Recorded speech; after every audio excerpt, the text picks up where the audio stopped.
Once again.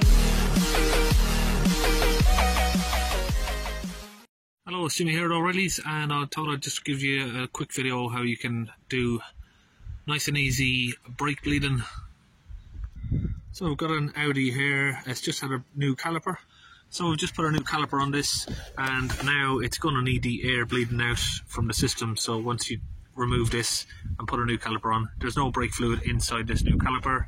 We're going to need to push the fluid down, get the air up out of the system, and then lock it tight so there's no air in the system. So on this particular car, the brake fluid reservoir is right here. You usually see a little cap like this, that sort of symbol on it. So we had this loose while we were doing the brake, but we're going to tighten it back down, give it a bit of brake cleaner just to clean off the area. Now we'll open the cap. So I've got three items here from Laser Tools. One is a pressurised pump, number two is a brake bleeder wrench set, and the third one is a catch can here for the old brake fluid. So I'll try and get the part numbers and put them in the description of the video here for you. So we've got some brake fluid in the pressurised pump. Now we'll connect the cap to the brake reservoir here, just spin it on. Now this fits any European vehicle. Some Japanese fitments are different. Now what we're going to do is pump up the pressure.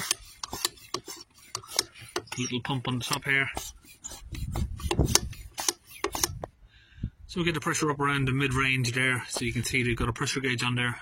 Anything up around 20 is in the red. So we'll just put it right about in the middle. Now we'll open up the wrench set. And it comes with different size wrenches and a little tube. So we're just going to fit the tube to the bottle here.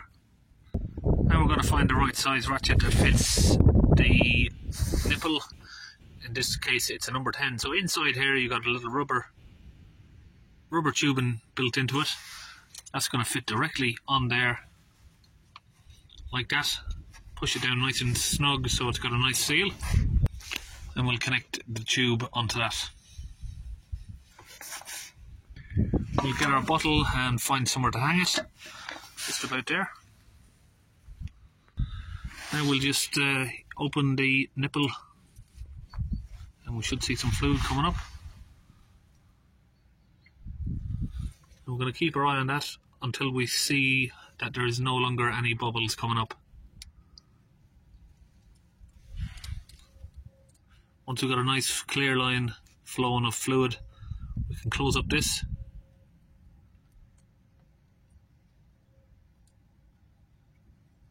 Just let it run for a few more seconds, just so it flushes some nice clean fluid through the system.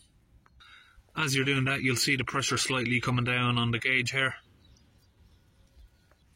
And you'll see all of those little bubbles there make their way into the bottle. And it's running clear. We can close this back up.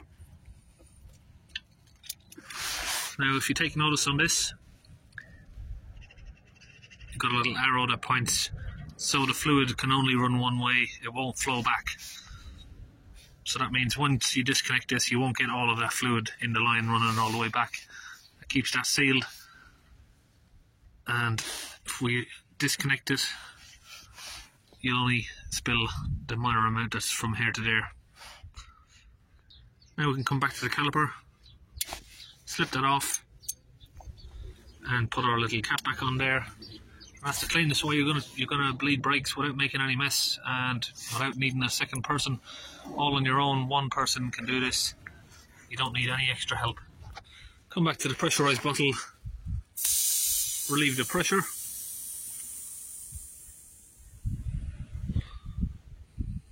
Put your cap back on there and just give it a little clean around again. And if you hang your tube up high, hold the relief gauge and you'll see your fluid run back to the bottle.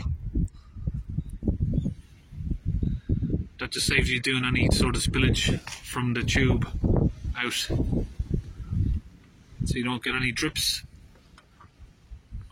So that's a nice easy way to do that. Now we can just get the wheel fitted back on. So that's it, that's all finished. And we'll see you in the next video.